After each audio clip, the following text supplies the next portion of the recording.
Hi, and thanks so much for joining me for my top 5 fall lip shades. If you'd like to see that, please keep watching.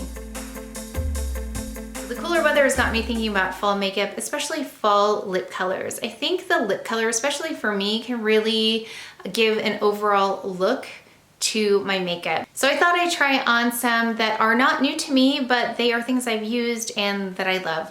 So I don't typically wear purpley toned lip shades, and I know that's a really beautiful fall shade for some people, but for me, I gravitate more towards berry tones and something with like a hint of a brownish shade. I also don't wear brown lipsticks, so that kind of limits me. Although there is a +1 here that's a little bit out of my comfort zone, but I thought I'd show it to you in case you love this color because I think it's a great fall shade. Maybe not one that I would necessarily wear a lot, but maybe some of you would really love it. So I did want to share that with you. So starting off with the first one.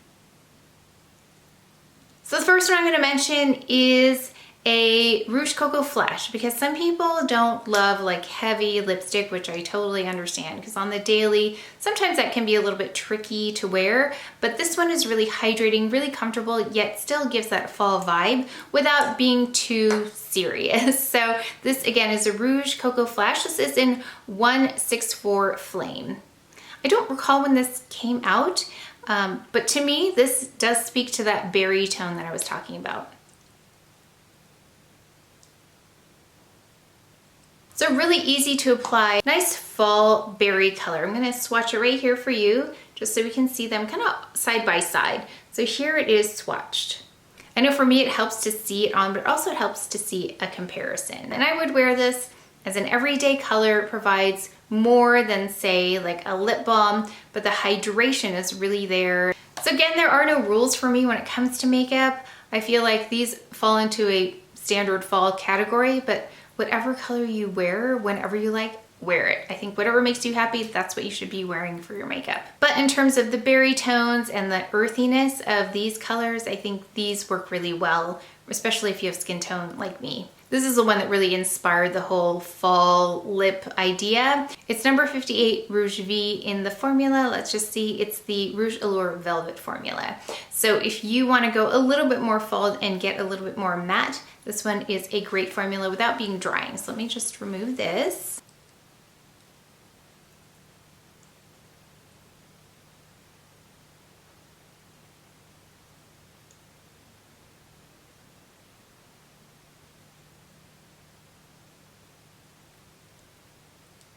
So this is the one that has a little bit of, you can both see in both of these, there's a little bit of like a brownish, like a burnt something tinge in there, which is why these fall into that category for me. So this is really beautiful on, and I love the formula.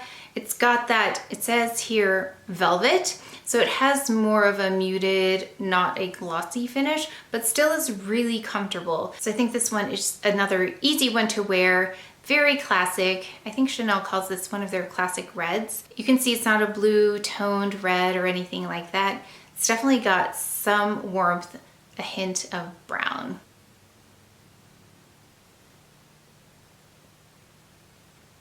And as you can see, it leaves behind a bit of a stain. I'm gonna go in with the next one. This is a Rouge Allure in 192 Profonduer. Now this one is exclusive to the Chanel website, and this is the Rouge Allure formula, which is more of a satin finish. And this one, as you can see, is a little bit different than these two, a little bit more berry toned. And it's not a coincidence that I have so many Chanel lipsticks that fit into this category. They make the loveliest formulas. So I've shown you the first one, which was more glossy. The next one was the velvet, which was a little bit more matte than this. And then this is the satin formula.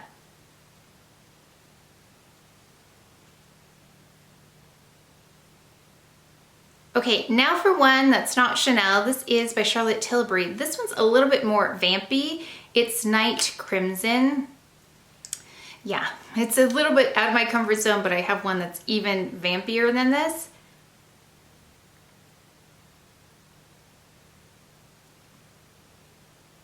Okay, now this one has that like purpley tone to it, but it's still not super cool tone. There's some brown in there as well. But this one is like super fall to me. Very sophisticated, but really bold.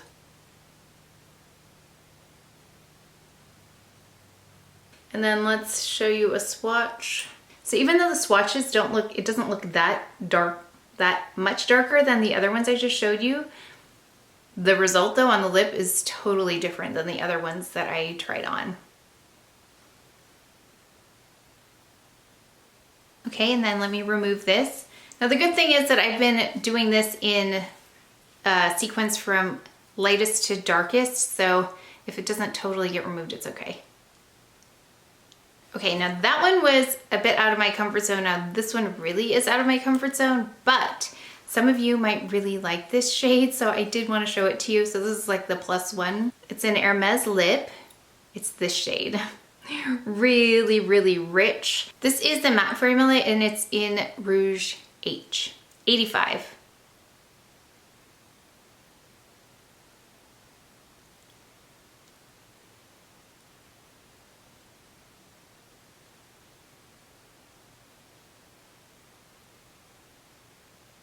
Okay, I've applied so much lipstick, my concealer or my makeup is a little bit off, so let me see what I can fix here. I'm just taking a little bit of concealer here on this rougher brush, number 3.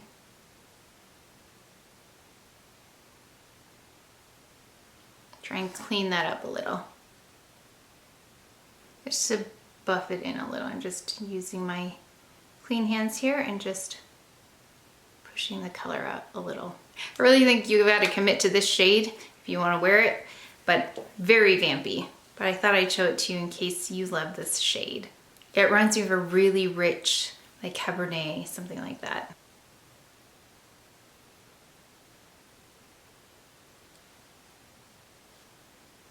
Oh yeah, and then let's swatch. I forgot to swatch that. Let's see what that looks like next to this one. See, when you swatch them, it doesn't look that different, but on, that looked so different.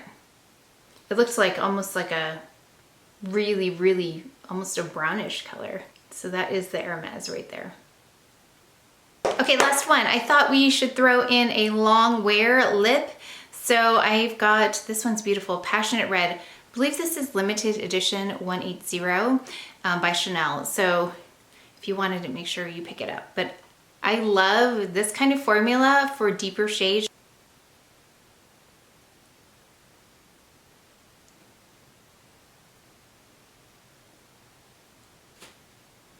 This is the Rouge Duo formula, so you've got to let it kind of set for a moment and then you go in with the other side, which is a gloss that you apply on top.